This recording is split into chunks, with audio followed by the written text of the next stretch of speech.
All right, we need to talk about equilibrium of a particle. So,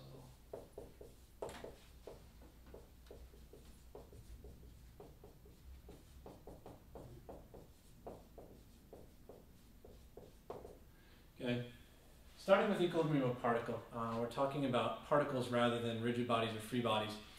In that a particle is not going to have any discernible size. We're talking about point mass, which can move translationally up, down, left, right, forwards, and backwards, but is not going to move rotationally at all. Again, if you have a solid body, it can rotate as well as move translationally.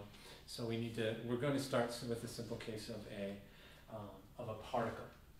And dealing with a particle for equilibrium, we don't have to worry about moments or torques. So it's just going to be summation of forces equals 0. That is a vector equation, which means we can split it into its components as well. We have summation of forces in the x equals 0, summation of forces in the y equals 0, and summation of forces in the z equals 0. So all of those equations have to be met. Again, in a two-dimensional problem, obviously we aren't going to have forces in the z, but in any problem 2 or 3D, we are going to have all of the forces cancel. Okay, that does bring us to how we start analyzing these, which is within the context of a free body diagram.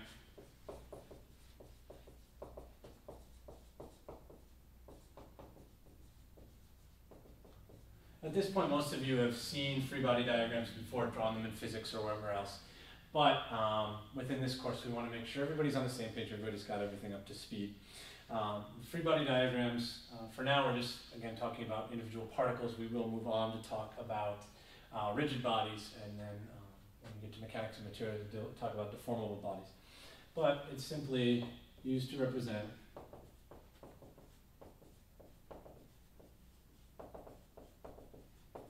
objects and the forces that work on those objects. Again, if we talk about a rigid body, as we will, we'll talk about where those forces apply and how they cause rotation. But for now, we're only going to be talking about an individual particle and the forces that can cause it to move. Okay, we have a couple of different kind of objects, pieces that can show up in our free body diagrams in our systems at this point. Cables and pulleys.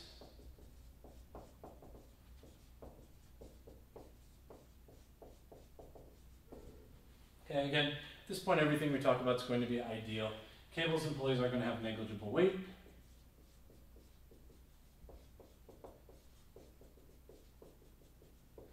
Okay, at the end of the course, when we get to moment of inertia, we might deal with pulleys that have some mass, but at this point, we're not going to worry about it. Negligible stretching.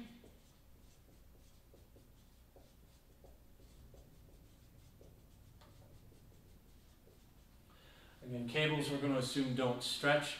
We will talk about, in the case of things that do stretch, we're going to treat those as springs, which I'm going to talk about in a second. And we're also going to say that forces always act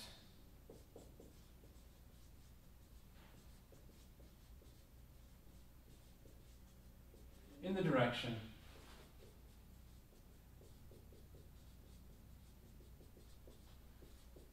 of the cable.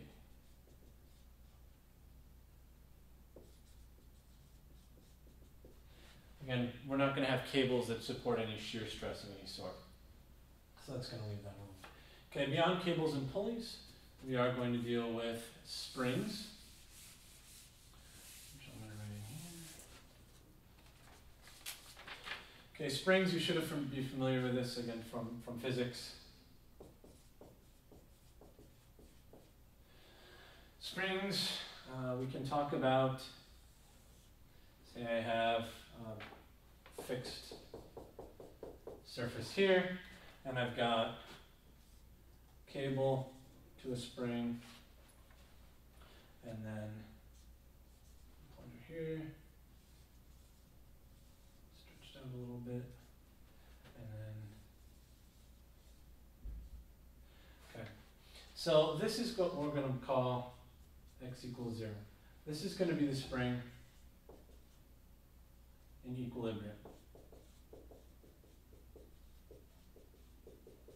This is the case when there's no force being exerted on the spring. So it's not being stretched or compressed in any way. Okay? When the spring is shortened, that means it's been compressed. We have a force pushing upward. Again, if we have it being extended, we have a force pulling downward. Springs are, in this course, are all going to follow Hooke's law.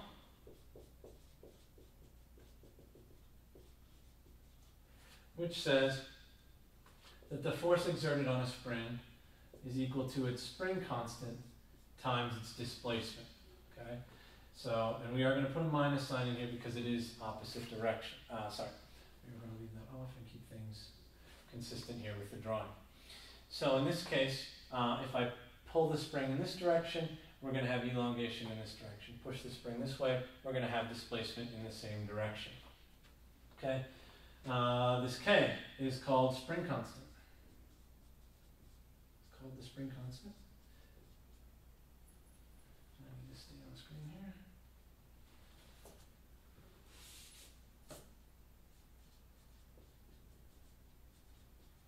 Okay, for any given spring, you're going to have a spring constant.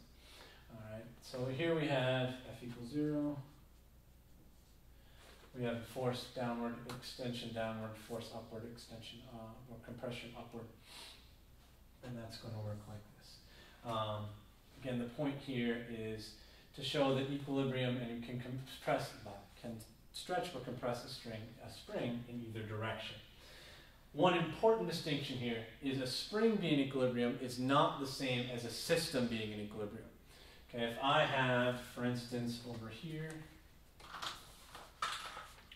I have a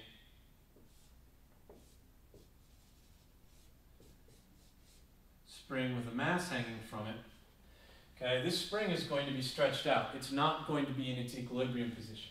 However, the system is going to be in equilibrium once it settles in here, because the weight pulling down on this mass is going to be equal to the force pulled up by the spring. So it is important to make the distinction between a spring being in equilibrium and a system being in equilibrium. When a spring is in equilibrium, it's not exerting any force. When a system is in equilibrium, any force exerted by the spring is being canceled by some other force in the problem. Okay, so that's springs, which brings us to the last bit here about free body diagrams.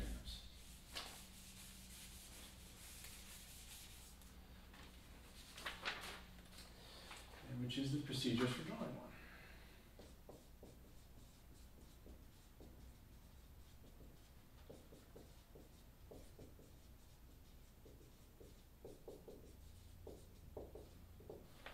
Okay, first thing you want to do is draw the shape of whatever piece of your system, whatever joint in your system you're going to analyze.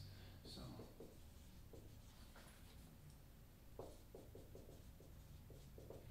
from there, you're going to show all forces that are acting on that joint or on that piece of your system.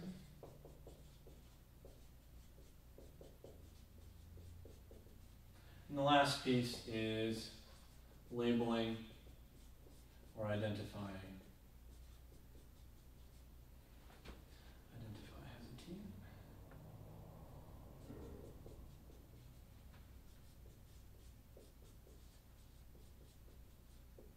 Okay. Once you have your free body diagram, all your forces present, labeled, then you can analyze it. Again, setting all your forces equal to 0. You can work through the problem and find whatever unknown force you have.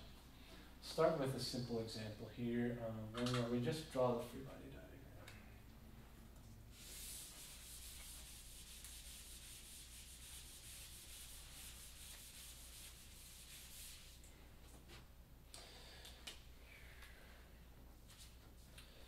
So, for an example here we have, let's say, we have fixed point A. We have a cable that goes up to point B to a pulley. Draw that in a different color in a second. Over here, which is point C. And then over here, we're going to have a fixed point D.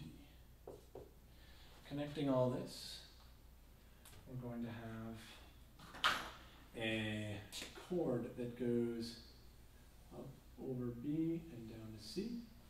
We're going to have a spring that connects C to D. And down here, we're going to have a weight. This is a 6 kilogram mass. And we'll call this, just for the sake of labeling it, point E. All right? So draw, the requirement here is draw the free body diagram.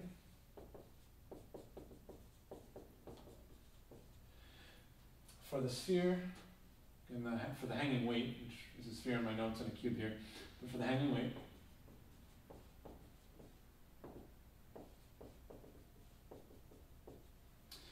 for cord CE, or cable CE, it's connecting there,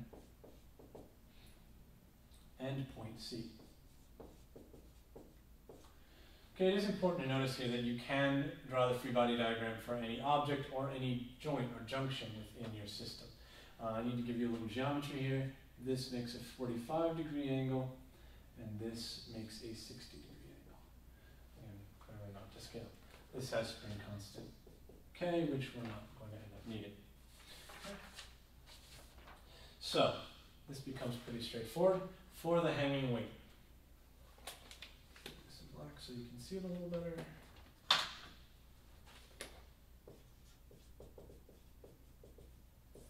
Okay, for the hanging weight, there are two forces acting on this. We have its weight, which I'll call Fg for the force due to gravity, and it has a tension force in this cable CE. So I'll call it tension CE, T sub CE. Okay? Those two are going to be equal and opposite. You've done this before, physics or wherever else. Again, Fg is simply going to be this mass times the acceleration due to gravity. We've got the free body diagram for that weight. Point C, there's a little bit more going on. Point C, we have three forces. Okay, we have the tension in cable CE. Okay, notice that this cable here is pulling up on the weight and pulling down on point C. That's Newton's third law. Every force has an equal and opposite. Every action has an equal and opposite reaction. Forces occur in pairs. So as this gets pulled, as this pulls on the weight, as the weight pulls on the cable pulls back on the weight. As you see here, point C, we're going to have the same thing. So if it points up here, it has to point downward here. Tension in cable CE. It's going to act in the opposite direction there. We have the spring force here. I'll call that, it's going to pull in this direction, F sub S from the spring between C and D. And then we're going to have tension acting up along here. That's going to be tension along B and C. Finally, the last one is going to be the, for cord CE, which I should have done first, but that's fine. We're done second. Cord CE, make that Newton's third law thing make a little more sense. We have this cord at the bottom. We have the force of gravity from here, pulling down on the cord. At the other end of it, we've got two forces acting. We have the force from the spring, and we have the tension and force BC. Okay, so we have three forces acting on that cord. This tension is internal in this cable, which is why it's not going to show up in this in the cable itself. Should have drawn that in a different color. Show that a little more clearly. So the cable itself is the blue line. Okay. Now this tension force is actually internal on this cable, so it's not actually going to make the cable move at all or change its position at all. What's acting on this cord, this cable, is the tension pulling here, the tension from the spring pulling it here, and the weight pulling downward. Okay, and when we start looking at point C, what can make point C move is the tension here, tension in BC, the spring here, and the tension coming down from CE. So even though this cord is actually exerting a force on both the point C and on the weight below it, when we draw the free body diagram of that cord, that force, that tension force, isn't going to show up because it is internal to the cord and not going to cause it to move. Okay, so that's an example of a fairly simple free body diagram of a couple of points here with the system we're going to work with here. I'm going to do one more example in 2 dimensions before I move on to a 3-dimensional one. Let's take a look here. What are we going to do here? 2, blah, blah, blah, blah. This one, I want to do another one. Yeah, let's do this one. Okay. So this one will be a little bit more complicated. So we're going to have point D fixed on this wall, which is fixed. We're going to have this cable go down here to point C, where we're going to have a hanging weight, which is B. Then we're going to go upward to point E, where we're going to have another hanging weight. This one of known weight, 20 pounds. And we're going to go up again to the fixed wall. And we're going to call this, I'm going to skip F and label it G. Again, because I don't want to use F as a point for obvious reasons. Keep that where you guys can see it. All right. Dimensions here. This is going to make a 3, 4, 5 right triangle. This is going to be a 45-degree angle here. This is going to be a 30-degree angle. And what I want to do here is find the weight of block B and the tension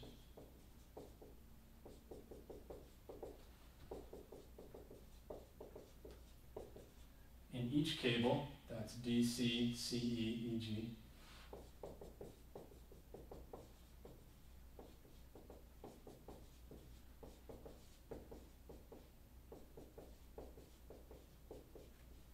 For equilibrium, i.e. to find, to keep the system in equilibrium. So we essentially have 4 unknowns here. We have the tension in DC, tension in CE, tension in EG, and the mass of block B, or the weight of block B. Again, we're working in pounds, so it'll be just weight. Okay. Now, we can start looking at any point or any object in this system. It's generally a good idea to start with where we actually know some things. The only force in this whole system we know is this 20-pound weight here. Okay, so we'll start very simple. We'll start with, well, we can look at the chord here, but we're going to just start with a free body diagram of point E. Okay, point E has 3 forces acting on it, all 3 of them tension forces, all 3 of them tension pulling away from point E. So point E we have a 20-pound force directed straight downward. We have force, and I'll call it tension, EG, acting in this direction. And this 30-degree angle here, I can actually do a little geometry here. This triangle, that 30, this one, that means this is 60 degrees. So that's going to tell me that that's 60 degrees. And then, by the same token, I know that this, going down here, this tension CE, well, this should be a nice isosceles triangle here, isosceles right triangle. It's not drawn to scale, but if I draw this right triangle here, should have 45, 90. That means this is another 45. So we have a little meter there, 45 degrees here. So what I can do with this is, now that I've got a free body diagram here, I can actually resolve this summation of forces in the x, summation of forces in the y, and find out what these 2 unknowns are. Again, in statics, a lot of the time it's going to be finding points, finding situations where you have enough equations to solve for the number of unknowns you have. Throughout all of these points, in almost all cases, we have too many unknowns, and no knowns. In any of these, again, a two-dimensional system with no rotational motion, we've only got two equations to work with. We have summation of forces in x, summation of forces in the y. So point E was really our only only option to start, because we have two unknowns, one known, two equations to work with, two equations, two unknowns. That works out all right. If we started with point C, we have 1, 2, 3 unknowns, still only two equations, not enough to work with. Point D and point G get a lot more complicated because we have support forces provided by the wall. We don't know those either. We'll get to those in chapter 4. But for now, we really only need to find point C and point E to solve this out, but we need to start with point E because that's where we actually have some information to start with. So we have two equations, two unknowns here. Sorry, we'll have two equations and two unknowns. So we'll set those up. We'll start out with summation of forces in the x equals 0. Okay, so we look at our components here. This becomes TEG, that tension. The x component is, we're multiplying by the cosine of 60 degrees. Again, the x component will be here, the y component there. So it's adjacent over hypotenuse. Okay, minus, we're going in the negative x direction, for TCE. And that is going to be times, again, opposite here, sine of 45. Again, depending on how you set up these triangles, again, this triangle here is going to be similar to this triangle here. This triangle here is going to be similar to this triangle here. So you can fill in the angles here. The x component for this one, again, adjacent over hypotenuse. X component here is opposite over hypotenuse. So I get cosine and then sine respectively. Okay, so that's the expression for x. For y, we have summation of forces in y equals 0, which equals, well, we have positive here, TEG, times the sine of 60 degrees, minus TCE, times that is cosine of 45 degrees. And then we have this 20-pound force, which we have to subtract from the end, minus 20. Okay, so these become our two equations here. We have TEG, TCE here, TEG, TCE here.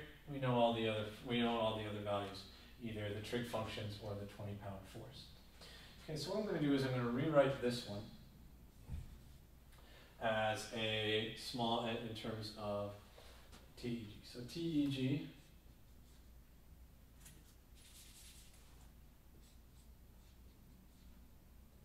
equals TCE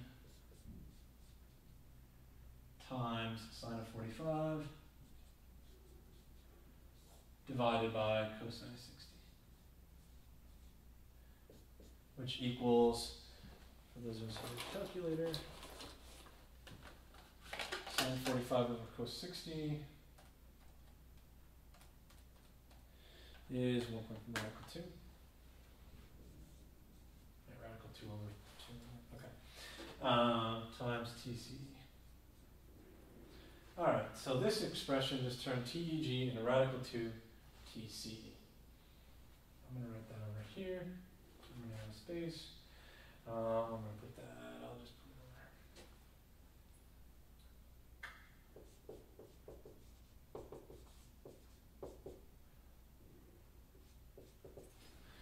over. Alright, I'm going to take this out. Now, I can take this and substitute it in here. Bring the 20 over, so we have 20 equals radical 2 TCE. Again, substituting TCE, radical 2 TCE in for TEG, times sine of 60, minus TCE, cosine 45 degrees. Okay, at this point, it's just an algebra problem. We have 20 equals radical 2 sine 60 TCE minus cosine 45 TCE. Do that out. We end up with times the sine of 60 minus cosine 45. We 20 equals 0.517 TCE, which means TCE, the tension in that, ends up equaling 38.6 pounds, 38.64 pounds. Okay, so we have that. Okay, at this point we can go and plug it into any of our equations. Now we know this, but I've got this one, so we might as well use it. So TEG equals radical 2 times TCE. TCE is 38.64. So that means TEG is that times radical 2, which gives me 64.64.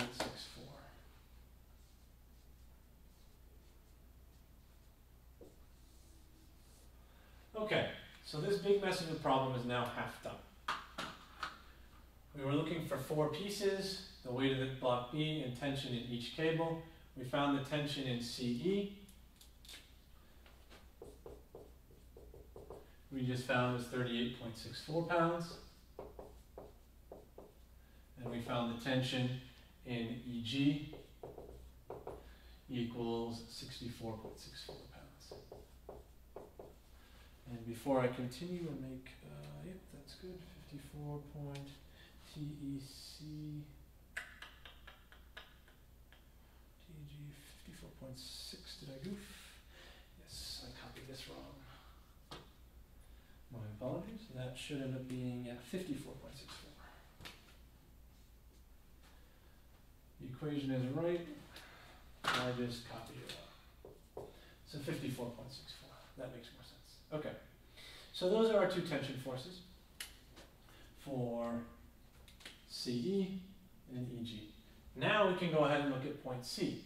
We still have 2 unknowns, the tension in DC and the weight of block B, but now we know the tension in for CE, so we are able to move forward with that. So we'll go ahead and do that. I'm going to erase the question here, we don't need that anymore.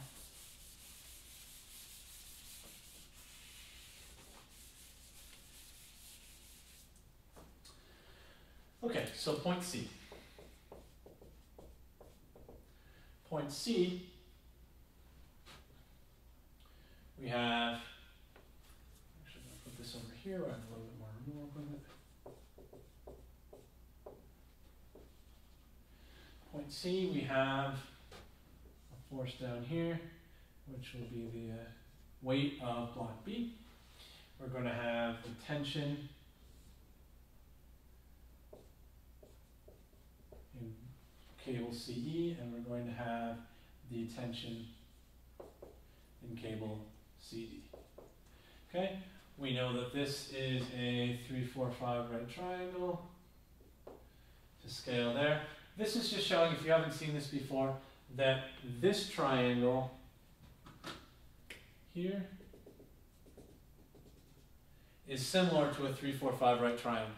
So we can actually use this 3, 4, 5 proportionally to find the sides. Okay, so if we know the hypotenuse, we know that the ratios give us the 2 legs. Vice versa, if we know one of the legs, we can use these ratios to get the whole thing. Okay, we can work that out in a minute, and it'll be a little bit more clear once we get rolling on it. But it's just to show you, it's a different way of giving you the direction rather than just giving you the angle. It gives you the similarity of the triangle. Okay. So, and then we have this piece, which we know here is given as 45 degrees. TCE, we just found as 38.64 pounds. Okay. So we still have 2 unknowns. We still have 2 equations to work with. We'll go with summation of forces in the x. This one we should actually be able to solve. Summation of force in the x equals 0. Okay, we'll start with the one we know. That's going to be TCE times the cosine of 45 degrees minus, because we're going in the negative x direction on this piece, TCD. Okay, we're looking for the x component. So like here we found cosine was opposite over hypotenuse. Here we're just going to take a look at, again, adjacent over hypotenuse. Here we're going to do the same thing. We're looking for the x component, so it's going to be adjacent over hypotenuse is just going to be 4 over 5. Okay, we could go ahead and find this angle, but we know that the cosine of that angle is already 4 over 5, so that allows us to skip a step and plug in the ratio right away rather than have to use the trig function. But considering we know TCE, we can plug this in. So we have 0 equals 38.64 times the cosine of 45 minus TCD times 0.8. Okay, bring this over. 0.8 times TCD is equal to 38.64 times the cosine of 45.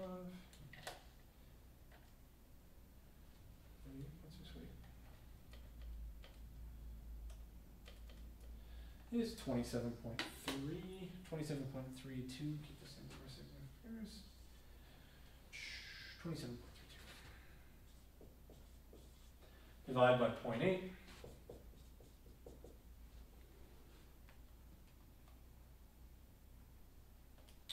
Is 34.15. 34.15 pounds. So that gives us another piece. TCD is equal to 34.15 pounds. Okay? So that's that. That's summation of forces in the x. This one was nicer because we had, we could solve the two equilibrium equations separately. We didn't have to substitute one into the other. We will see a lot of two equation, two unknown situations in this course. It's just kind of something that comes up a lot in statics. This one we were fortunate that we could solve for one, and then we'll solve for the other. So now we need to do summation of forces in y equals 0. In this case, now we have TCD times, again, now the vertical component is 3/5. We have upward again, we have TCE. Oops, CE. We have to go up, so it's the vertical component, so that's sine of 45. And then we have minus the weight of block B. We can actually substitute this in and solve. 0 equals TCD is 34.15 times 3/5 plus TCE is 38.64 times sine of 45 minus FG. Bring FG over. 34.15 times 3/5 is 20.49. 38.64 times the sine of 45 is going to be, whoops, not that. It's going to be 27.32 again. So the weight of this thing, 20.49 plus 27.22 is 47.81 pounds. Okay. So just looking at equilibrium of particles, we just looked at joint E and then at joint C, where these cables are coming together. Solving the free body diagram for this system, we were able to evaluate the weight of this block and the tension in each of the 3 cables. So that's that. We'll do one more with 3 dimensions, and then I'll wrap this one up. Okay, we'll have 3 dimensions, and yeah, we'll do this one.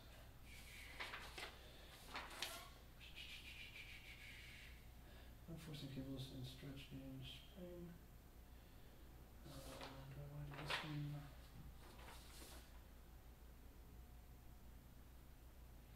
I'll do this one. Okay.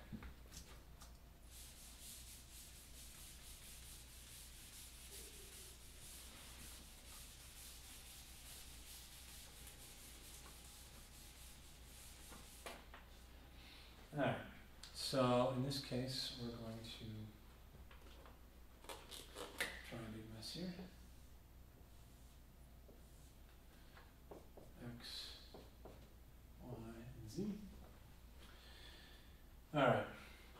is going to be in the origin.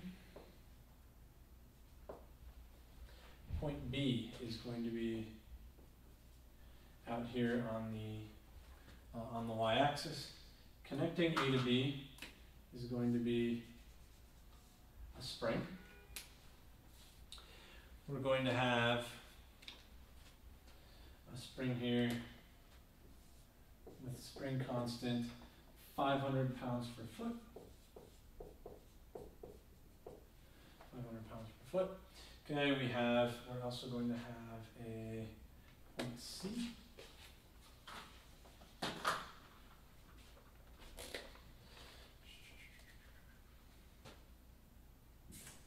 Point C is back here.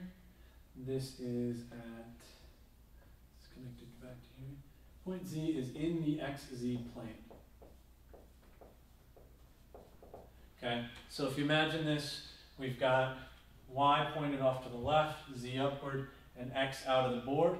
Okay, this is extending back into the board, and we're going to go with a triangle piece here. We're going to go 3, 4, and 5. Okay, so this means this point C here has 0 coordinate in the Y direction. Okay, it's along this plane that's going up and down and in and out of the board. So again, it's a little tricky to see sometimes, but point C is extended straight backward. It has a negative value in the X because it's going back into the board. It has a positive value in Z because it's above, it's extending above the origin, but it has 0 value in the Y because it's on this imaginary plane coming out of the board. It's a little tricky to see, but it's unfortunately necessary with two-dimensional problems with three-dimensional problems on a two-dimensional board.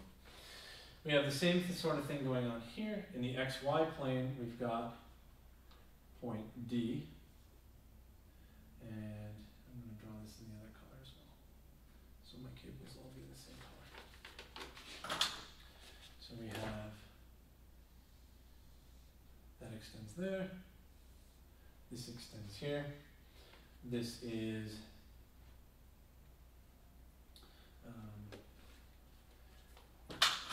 in the XY plane.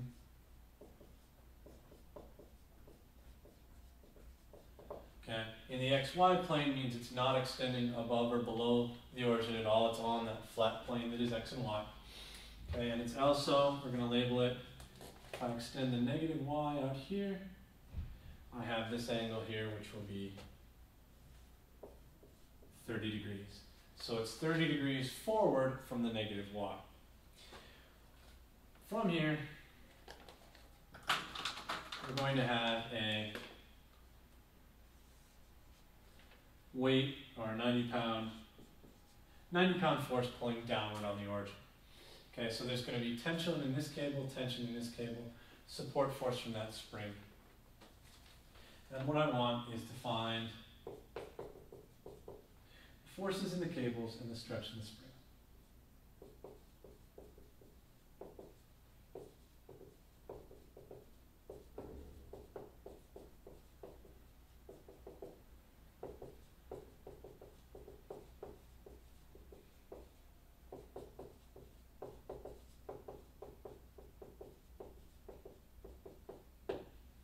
Okay, so the good news and the bad news here is this is a three-dimensional problem, which means we now have 3 equations to work with. We have summation of forces in the X, summation of forces in the Y, and summation of forces in the Z. And if all of those cancel, then we are in equilibrium. Good news with that is we only have 3 unknowns. We have AC, AB, and AD. Great, 3 equations, 3 unknowns. Obviously the bad news there is we have 3 equations and 3 unknowns which we need to resolve. So we'll start out by writing, unfortunately none of these will extend in any other direction. So we'll start with summation of forces in the Z. Okay, summation of forces in the Z is the easiest place to start because A and B does not extend, AB is just along the Y-axis. There's no component in the X, there's no component in the Z. A and D has a component in the X, a component in the Y, but nothing in the Z. Okay? So this force, AC, is the only one that's going to have a Z component. So if we do summation of forces in the z, that's going to allow us to solve for this one right away without having to resolve the rest of the system. For the sake of going through this in order, I'll set up all three equations. It should become pretty clear that the z direction is the one we want to solve first. So we'll do that here. We have summation of forces x equals 0. In the x direction, we have FAB.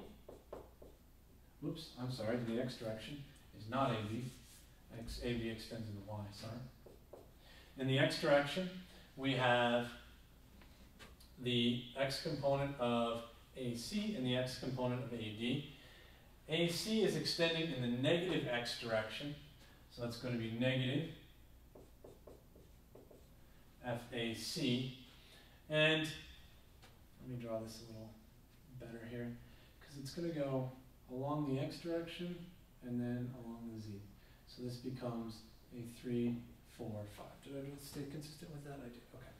So that's a 3, 4, and 5. Along the x direction is 4/5. Okay. So this force is essentially extending back into the board and up. We care about the back into the board part, which is 4/5 of the total force. The other 3/5 is extending upward. Okay. AD is extended out of the board, so that's positive. So that's FAD. And the component, okay, we've got a triangle here in the XY plane. So the, oops, and I'll stay consistent here. Okay, it should be parallel to the X. Okay, so we have this triangle in the XY plane where the Y component will be the cosine of 30 degrees and the X component will be, again, opposite over hypotenuse, the sine of 30 degrees. So FAD times the sine of 30 degrees. Okay? AB does not extend in the x direction. So forces in x, we have two unknowns. Summation of forces in the y equals 0. The y, this one's a little messy too. We have AB. Well, FAB, fortunately for us, only has the one component. There's no x or z. So the entire force extends in positive y. We also have, in the negative y direction, we have a component of force AD. Okay, AC does not have anything going in the y direction. AD does. So we have FAD times, again, as I mentioned before, it's going to be the cosine of 30 degrees because it's the adjacent side that's along the y-axis. And that brings us to the last one, summation of forces in the z equals 0. Okay, summation of forces in the z. AB has no z component. AD has no z component. It's just force FCD, which is going to be handy. So we have FCD. The component that's vertical is 3/5. Again, the vertical piece divided by the entire hypotenuse. And we still have to take into account this 90-pound downward force. Okay, so we're left with our three equations here. Now, looking at this, it does make sense that we'd solve for z first. We only have one unknown, we can solve this directly.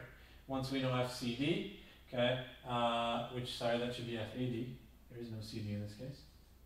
FAD, I'm really not doing well, that's FAC, which is pointing up here. FAC, once we have FAC, we can plug that in here, get AD. Once we have AD, we plug that in here and get FAB.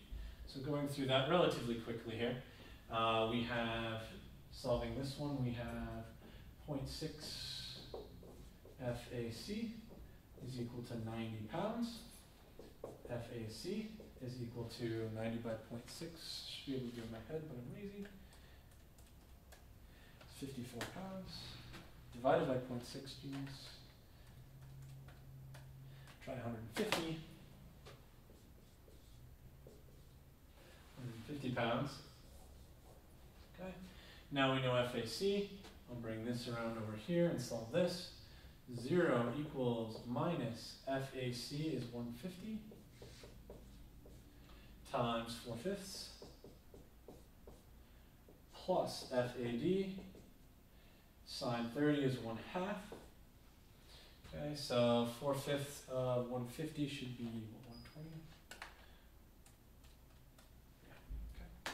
This comes over, we have 120 equals 1/2 FAD, which means FAD is equal to 240 pounds. Okay, and then I'm out of space here, so I'm going to just write this over here.